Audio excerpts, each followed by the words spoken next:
Hello friends, આજે આપણે ધોરણ 9 વિષય ગણિત વિકાસ પરીક્ષાલક્ષી એસાઇનમેન્ટ વાર્ષિક પરીક્ષા 2026માં વિભાગ સીમાં ચેપ્ટર નંબર 6નું સોલ્યુશન જોવાના છે। જો વિદ્યાર્થી મિત્રો હજુ સુધી આપણી ચેનલને સબસ્ક્રાઇબ ના કરી હોય તો કરી લેજો, બાજુમાં આવેલા બેલ આઇકન દબાવી દેજો જેથી આવનાર વિડીયો નોટિફિકેશન તમને મળતું રહે। ચાલો આપણે સોલ્યુશન જોઈ લઈએ। ચેપ્ટર નંબર 6 પહેલો દાખલો છે, આકૃતિમાં દર્શાવ્યા મુજબ જો AB સમાંતર CD સમાંતર EF અને Y જેમ Z બરાબર 3/7 છે તો X નું મૂલ્ય શોધો। આકૃતિ આપેલી છે વિદ્યાર્થી મિત્રો, ધ્યાનપૂર્વક અભ્યાસ કરી લેવાનો છે।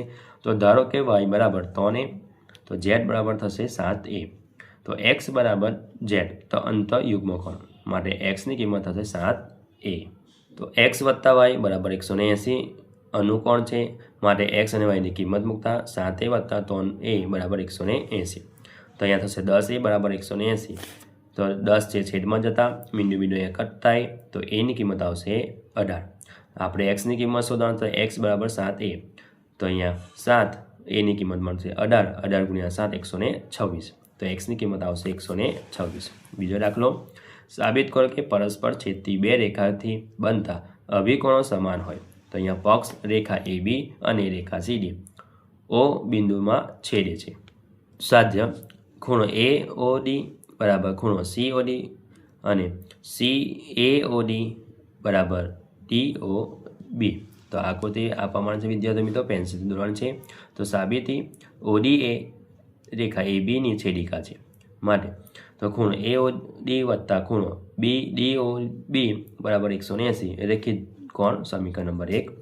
હવે OB એ રેખાખંડ CD ની છેદિકા છે માટે ખૂણો DOB વત્તા ખૂણો BOC બરાબર 180 રેખિત કોણ સમીકરણ નંબર 2। હવે સમીકરણ 1 અને 2 પરથી એટલે સરખાવતા માટે ખૂણો AOD વત્તા ખૂણો DOB બરાબર ખૂણો DOB વત્તા ખૂણો BOC, તો બેનો સરખા થાય તો અહીંયા કટ થઈ જશે, બે સરખા છે તો આવશે AOD બરાબર BOD, આ બેનો કટ થઈ જશે સરખા। એ જ રીતે ખૂણો AOC બરાબર DOB સાબિત થાય છે।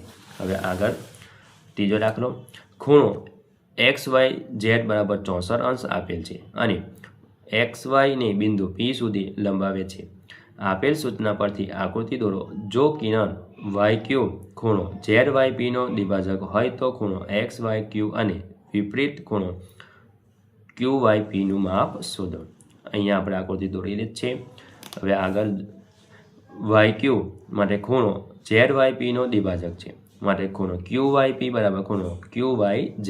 ધારો કે ખૂણો QYP બરાબર ખૂણો QYZ બરાબર A થાય, તો હવે ખૂણો QYP વત્તા ખૂણો QYZ વત્તા ખૂણો ZYX બરાબર 180 રેખિત જો, તો A વત્તા A 64 બરાબર 180, 64 આ બાજુ માઇનસમાં આવશે, અહીંયા A વત્તા A એટલે 2A થશે, તો 116 છેદમાં આવશે 2 અને ભાગાકાર કરીશું તો A ની કિંમત આવશે 58।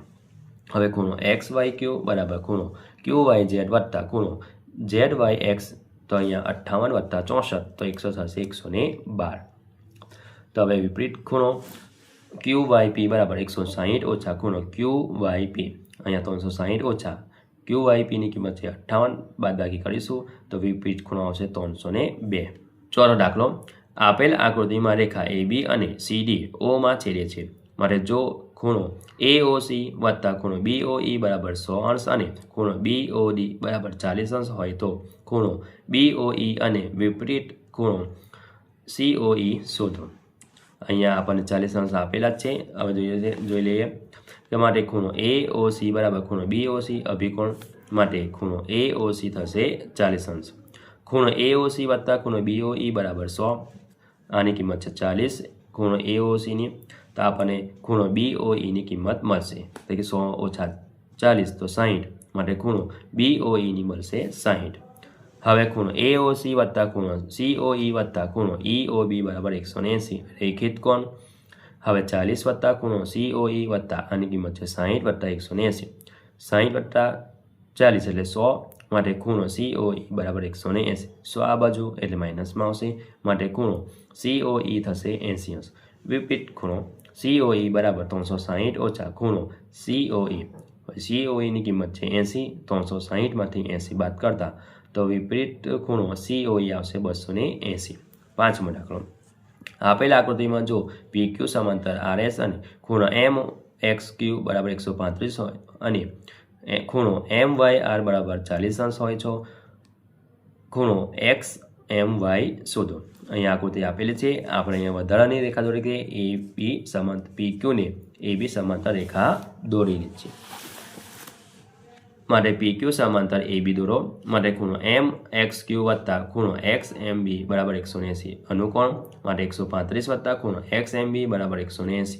માટે ખૂણો XMB બરાબર 180 ઓછા 135 તો આવશે આપણે 45. માટે ખૂણો BMY બરાબર ખૂણો MYR અને ખૂણો MB બરાબર 140 થશે. આ છે અંતઃકોણ થશે.